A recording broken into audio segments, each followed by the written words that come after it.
Welcome, everyone, to this first for Worlds of Flavor, a panel featuring CIA students from the Global Spoon Club. We'll get their perspectives on world cuisines since they are the ones who are shaping the future of dining. Our panelists tonight are Global Spoon Club Vice President Anushana Sharma, who is getting her associate degree in baking and pastry, and Global Spoon member Alych Padro, who is getting her bachelor's degree in culinary science with a pastry and baking focus. Welcome, Anushana and Alych. Hi. So why don't you start by telling us a little bit about where you're from and how you came to cooking? Anushana, go first. Okay. So I'm Anushana. I'm from India. And I was born there. My dad's from Nepal. And I didn't learn much about cooking till like I was 16. It was then that I started cooking a little by little, reading from my mom's recipes. And then I decided when I was 20 that I should like just finish my bachelor's in business administration and switch over because this brings me peace. Wonderful. What about you, Alych? So I'm from Puerto Rico specifically. I grew up in Pitaya, which is like a very rural, mountainy area. Like I had goats in my window, you know, very, very rustic. And I grew up in kitchens because my dad is actually also a chef. And when I was in college studying biotechnology, I used to work part-time in a kitchen to pay for my things and all that. And then when Hurricane Maria struck Puerto Rico, I basically like lost everything. And I realized that I really wasn't loving the biotech. And I was just like, this is it. It's now or never. And I just decided to come here and form myself more into the like food side. And this is why I'm here. And I'm combining the science and the food with the culinary science program. So it's been perfect. That's smart since you already have the science background. You might as well keep that. So the events that you're doing with the Global Spoon Club are called Breaking Stereotypes. What does that mean to you? So the Global Spoons Club was actually started by the International Student Affairs Office, which wanted to somehow bring together international students, have them interact with each other, gain more knowledge about different cuisines and culture. And as we were forming this club, we realized that a lot of cuisines come with stereotypes or precedents that have been set, precedents that people just assume about those cuisines. And since I was Indian, I just realized everyone thinks of Indian cuisine as just being curry. They don't know much about it. And as we were forming an event, we came to a conclusion that we want to break these stereotypes. We want to go further, research more, talk more, enhance our opinions, and gain more knowledge about them. So we started naming all our events, breaking stereotypes, and then going further, whether it was a Russian tea tasting or a dessert tasting or an Indian food event. It was very different from what you would usually imagine Indian food to be. And so what's a non-stereotype that you guys want people to know about your cuisines, about Indian cuisine and about Puerto Rican cuisine? Can you repeat the question? Like, what's a non-stereotype that you want people to understand, to take away from this session when they think Puerto Rican cuisine? I think it's important to really respect the influences. You know, people think of Puerto Rican cuisine as just like, you know, having rum and piña coladas and rice and beans, you know, and there is so much more that, you know, we are a mix of so many influences, especially Caribbean cuisine. And I think it's just important for people to recognize how different cultures, especially like African food and African influences in Puerto Rico, I think that's one of like the most important ones to recognize. Mm-hmm. What about you, Anushna? I think when we were discussing the event, I would go back to something that my grandmother would always tell me, because she lived with us in London for a while, and she was like, Indian food spices are spices based on the science that your body needs. If you're adding a cardamom to your dish, there's a reason, there's a science behind it. It's not just being added to give it spiciness or just flavors. So I think that is something that I would like people to learn about. Like, there's more than curry. We just don't eat that. We eat a lot more other things. Mm-hmm. Just like India is the capital of flatbreads, but a lot of people get lost in the curry with rice to focus on breads other than naan. Mm-hmm. Yeah, and I mean those, rice and beans or Korean rice, those are dishes that are kind of comfort food for everyone, right? So they're sort of easy points of entry that are delicious, but sometimes just keep you only at the entry and don't let you really go further, right? Yeah.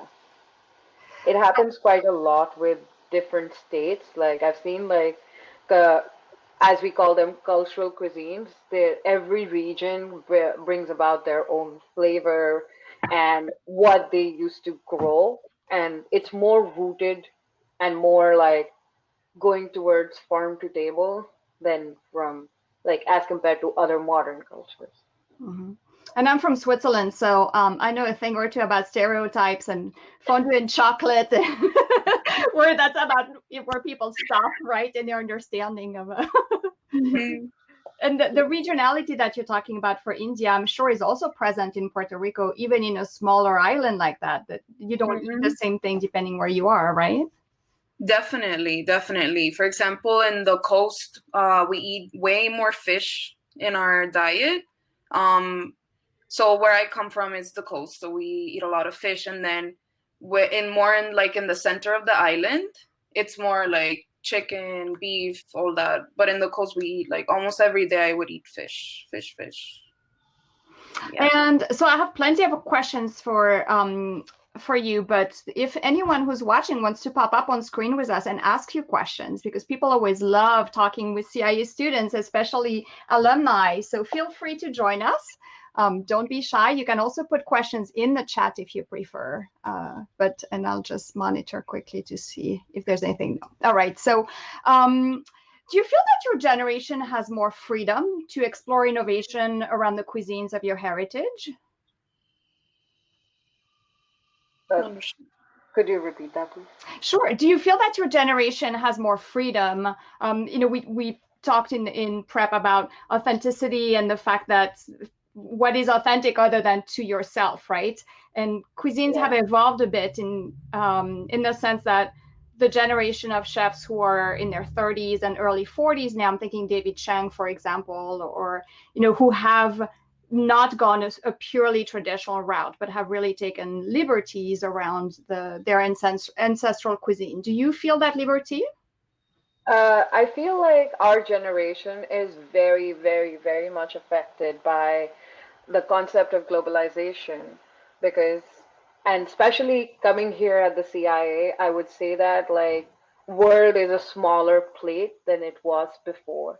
Your food is like evolving and you're continuously innovating. And if not innovation, basically an amalgamation of different cuisines on a plate. Flavors that you would not generally expect to pair with each other, like a pandan with a panna cotta. You wouldn't think those, but we have that in one of our restaurants right now. So I think it has changed massively. And it is, to us, authenticity means if you want to learn about it personally. I think, like me and Alish, we believe in this. Like, if you spend enough time learning about a cuisine, you might just be better informed and more focused into driving that cuisine in a particular direction than someone who's a native of that country, because it doesn't mean the food doesn't belong to you, the food belongs to everyone. That is the kind of concept that I've grown up believing in.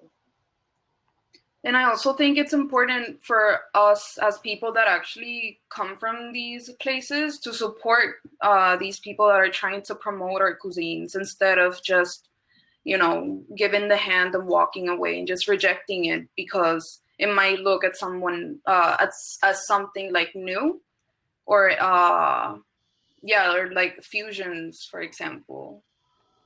So yeah. This is really interesting because it goes against, in a way, the discussion of cultural appropriation that is surrounded so many cuisines, right? Where there are certain things that, as a Swiss, I could not do with Indian cuisine or Puerto Rican cuisine because it would be appropriation. And you guys, sorry, I keep saying you guys, and I should not. You folks. You all. It feels like you're giving people freedom to explore if they're interested in something without that fear of appropriation. Well, for something to be appropriated, it has to be owned first. And personally, I do not feel like I own Puerto Rican cuisine. If somebody wants to take influences of the Puerto Rican cuisine and explore beyond that and make something amazing, then so be it, you know? I don't feel like I have any ownership over that. I 100% second that the conversation of appropriation starts from saying that we own the cuisine. It is none of the food in the world, if we study food migration, is actually belonging to where it was. We've developed it uh, over time. We've developed our own ideas. So for tomorrow, when we want to go towards a world where everyone either speaks multiple languages, then what happens? Then who takes the onus of the food? The food takes its own direction, whether it is sustainability, whether we go back to our roots, or we go further forward and take take out our new measures, new techniques. I think expansion and innovation and like that is something that is constant with food. Food has never been the same. It's not the same what it was 10 years ago or 20 or 100. So I want to read you Frank's comment from the chat. Being a chef for 25 years, for 50 plus years, you're such a fresh breeze. You are helping me expand ideas. And thank you for saying that, Frank. It's so, and I 100% agree. So you mentioned sustainability, and that makes me think, you know, in relation to also everything that you're saying, both of you, what drives you when you're creating a new dish? What is the first instinct of inspiration? You, Anushna. I think for me, food is an emotion, and that's where I start. Like, what do I want this food to convey? Do I want it to be as vibrant as saffron, or do I want it to be more grounded like black sesame? And that's where I begin. Like any process, if even if when we are given a project, the first thing that pops up to my mind is what do I want my food to say? Is it a happy day food? Is it like a gloomy day food or sunny day food? That's where I start. And then I go towards what influences I want to show in that, what cultural amalgamation I want. That's how I start my process. So for me, it's more of like if I had a blank canvas and all these different colors. And for me, these colors are layers of flavor, different textures, different techniques. And I just start painting. And whatever I want to use from my tab of colors and utensils, that's what I will put on the plate. While also respecting the food and where it comes from and the history of it. I think that's very important as well. Yeah, no, that's a very important point, and that's usually the problem when there are issues of appropriation is people who do it without respect, without saying this is from this country, right? Mm-hmm. Not saying respecting the influences and everything that comes behind a food, and that things don't emerge out of nothing, right? We're all packing a whole journey behind everything. So I'll go with a couple of questions. So Frank is asking what other breads are served with Indian food. So Indian food breads are very regional oriented. Like the state I come from is a desert state. So it's more like different types of grains, but the staple bread that we eat is made from buckwheat because it requires less hydration and can be made right on like the hot open fire.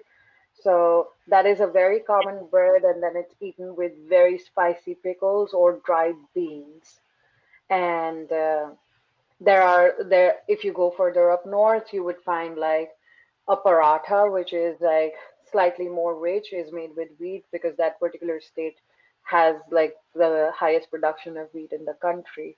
If you go down south, you would see like if you start moving down south, there would be integration of wheat, but maybe slightly sweeter breads. And then as you go further, it's coastal area, so there's a lot of rice, so crepes and dosas. I'm seeing another question, which is what state I'm from. I'm from Rajasthan. That's where my mom's from. And we use black salt for black salt is basically something that's added to drinks with lemon or raw mango generally to one bring out the flavor and help cut down the citric acid level in your stomach so that the stomach lining remains healthy.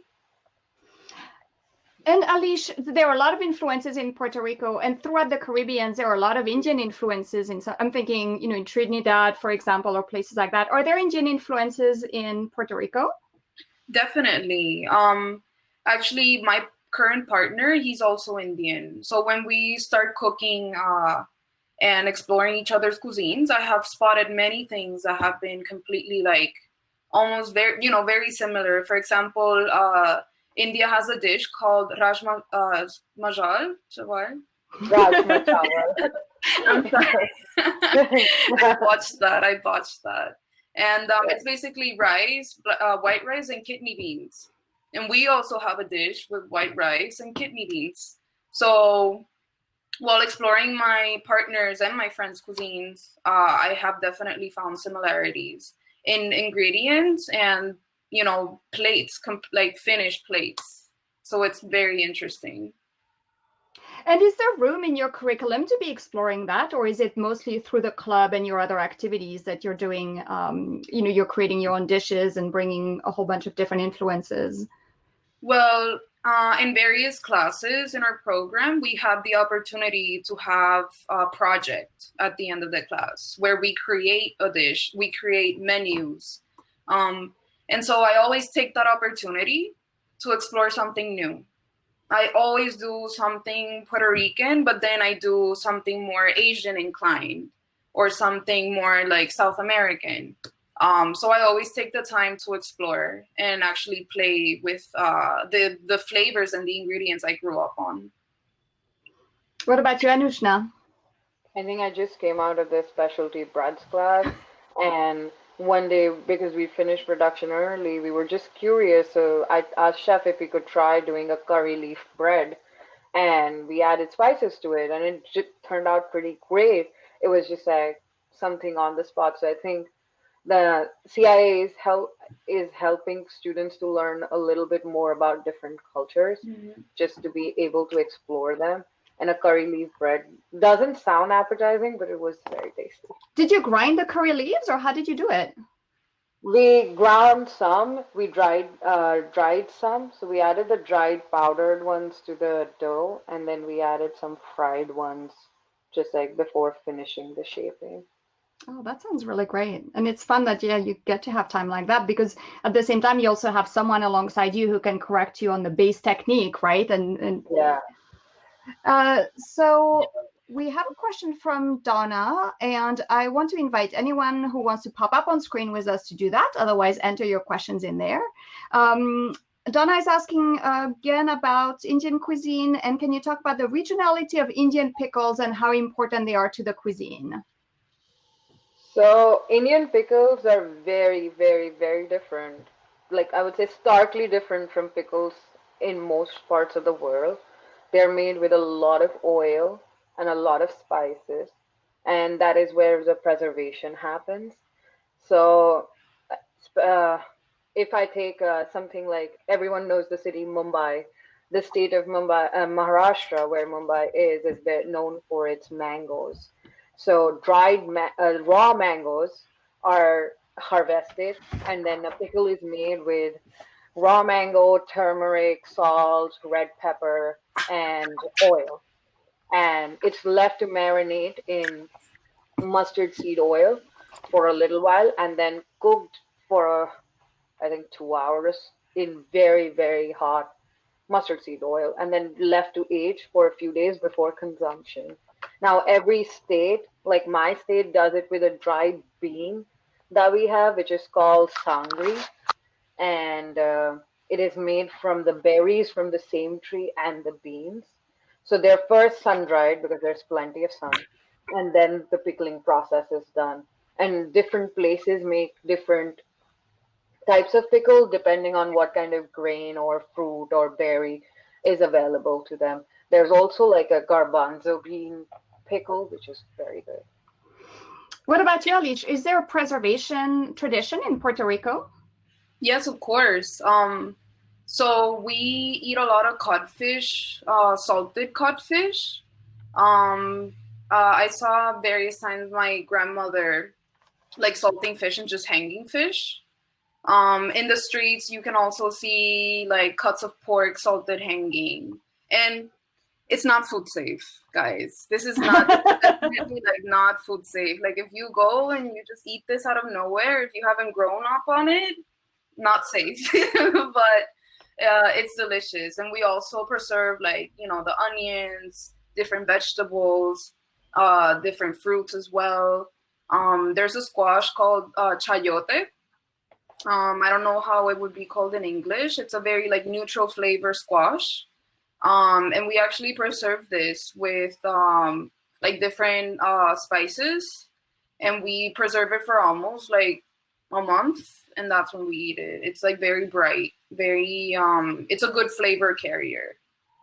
So I think it's mirliton in English, but I'm not 100% sure because I always see it as I live in a highly Latino community, and so it's always listed as chayote. Yeah, chayote. I think it's mirliton.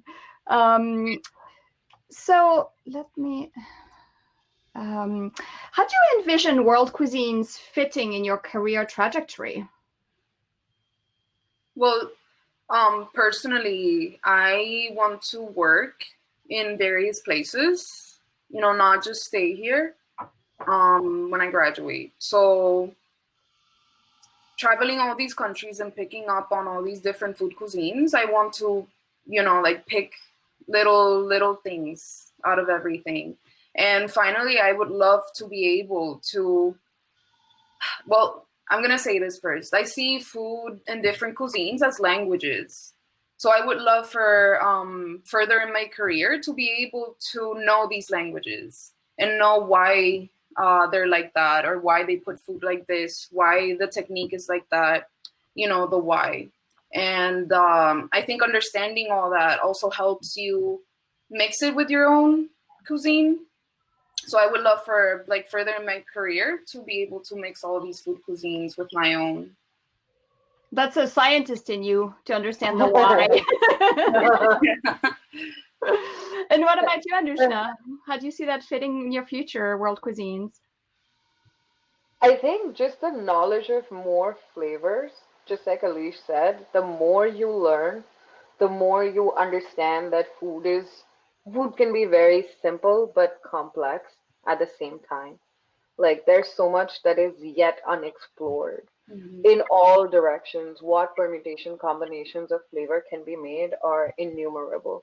So I think like personally, I want to learn more and more about what was done to like why did the older generations add certain things to their food, because I genuinely have started believing that food has a great impact on your health, and they were much healthier than we were. So their immune systems were better. I can see it in my grandpa, and I can see it. So I feel like understanding the why and where it started would help like alter the future course of food as well. And we have a visitor. Deborah is going to come and ask you a question in person. So I'm going to bring up Deborah to the screen. Let's see if she's coming up. Okay, maybe not. Maybe that was a mistake, or it's taking a second. Let's just see. We have a question in the meantime from Donna on Alych. Can you recommend a cookbook or two to help us get more familiar with Puerto Rican food? So I actually, oh my God, let me see. Maybe I have it here. Oh, I don't. There's a book called Cocina Puertorriqueña. I'm gonna write it down on the chat. So this book was written in like the 80s. Crazy, crazy. But I think this is like spot on the traditional, very simple, not Americanized Puerto Rican food. I know that's what's so amazing. And Puerto Rico is so close to mainland US, right? And is part of the US, and we know so little about its cuisine. It's a real shame. And I know there are a bunch of chefs who are trying to change that. So people are always looking for the next big trend. What do you think about that? And what's the next big trend in world cuisines for you? Going back to the basics, for sure. I think we are understanding where food comes from, and we've become more respectful of it. And even especially with COVID, we can see people cooking more again, even if they were trapped inside their houses. As something as simple as something like hashtag bread baking has changed the Instagram trend. And it was basically with ingredients that they could have in their homes. There were no leaveners, there were no improvers, there was no crazy amount of artificial ingredients being added. More so in New York State, there was a shortage of yeast. Yeah. So everyone was struggling to find yeast. So people started doing their own sourdough. I think it is not only enhancing palates, but taking us back to our basics and going towards what we now had started calling artisanal food. We are bringing that back. What is your answer, Alych? Do you believe in trends, and what do you think is the next big one? I just think that if people enjoy something, let them enjoy it. I believe that trends aren't a bad thing. However, it's always fun to just go against it, But if there weren't trends, how could we be original and go against the norm, right? But yeah, sometimes trends, just like Anushna said, just brings us back to basics. And I think our generation is starting to be more interested in the basics. People maybe 20 years ago, every housewife would know how to make bread, how to make pies, like everything from scratch. And now younger people are being more interested in learning how to make bread, like Anushna said, how to make this from scratch. And then, we have all this social media to share, and people are just looking at it as art, as an art form, something that is very interesting and worth spending your time on. Mm-hmm. So, yeah. No, I love that, because it's also anytime, and you see articles we're going to start seeing them for next year, right?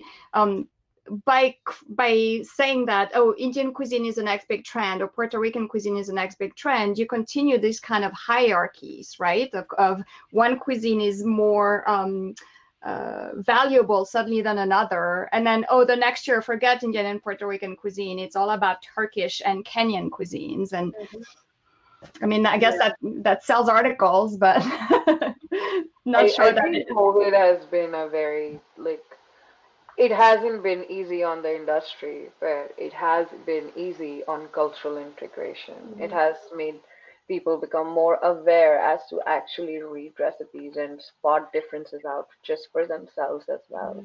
So I personally believe everything has its own good and the bad. This is the one good thing that's come out, where people are realizing that cuisines, like Japanese cuisine, was the trend. Now we're looking for something else. Something else is just going to topple over. But what we see with that is there's an increased awareness about one more additional cuisine. Whether it was Italian, then came something else. And so now people are learning more. I think it's a good learning experience. It depends how you look at it. Are we pushing it down, or are we adding to it? Yeah. Also, I feel like for many years, people really focused on European cuisines. And anything that was apart from that would be kept aside, especially Latin American cuisines, But nowadays, people are like, okay, yeah, French, yeah, like let's move aside. What else is there? You know, what else? What new ingredients are there to play with? You know, and I think it's a beautiful thing because I think we deserve that attention, and I think we deserve to carry on those traditions as well. And nowadays, the more obscure, the better for people. You know, people are more interested, and I just think it's super beautiful to see that. And that's a beautiful way to end this panel. And I'm so grateful to have had this time with you, and your candor, your intelligence, and your thoughtfulness in how you're approaching everything is just incredibly, incredibly refreshing and inspiring. And thank you both so much for your time. Of course, thank you. Thank you, everyone, for your questions. Hope we got to answer most of them at least. I hope you stick around. You can watch the rest of the program under stage, and then you know, feel free to chat with people there too. Oh, thank you. Thank you so much. Bye-bye.